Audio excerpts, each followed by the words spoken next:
তোমারে মাফ করার জন্য আমি শবে বরাত এক রাত সাজাইছি, এক রাতে কোটি কোটি মাফ করি। তোমারে মাফ করার জন্য আমি শবে কদর এক রাতে আমি আল্লাহ তাআলা হাজার মাসের রাত্রির চাইতে বেশি মাফ করে থাকি।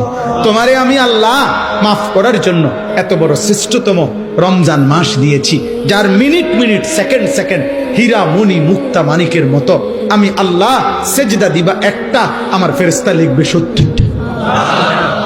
আমি আল্লাহ রহমত দিয়া সাজাইছি, মাগফিরাত দিয়া সাজাইছি, জাহান্নাম থেকে নাজাত দিয়া সাজাইছি। আমি আল্লাহ বৃহস্পতিবার দিবাগত রাতে গুনাহ মাফ করে থাকি। প্রত্যেক দিন তাহাজ্জুদ নামাজের ওয়াক্তে গভীর রাতে কোটি কোটি বান্দা আমি মাফ করি। তাহলে মাফ করার জন্য প্রতিদিন রাত্রে ঠিক করছি, বৃহস্পতিবার রাত্রে ঠিক করছি, শবে বরাত ঠিক করছি, শবে কদর ঠিক করছি, পুরাটা রমজান ঠিক করছি। এছাড়াও বান্দা 90 বছরের গুনাহ নিয়েও যদি কেউ আসে, আমি আমার বন্ধুকে বলছি, বন্ধু যদি সে সত্যিকার তওবা করে আমি একসাথে মাফ করে দেব।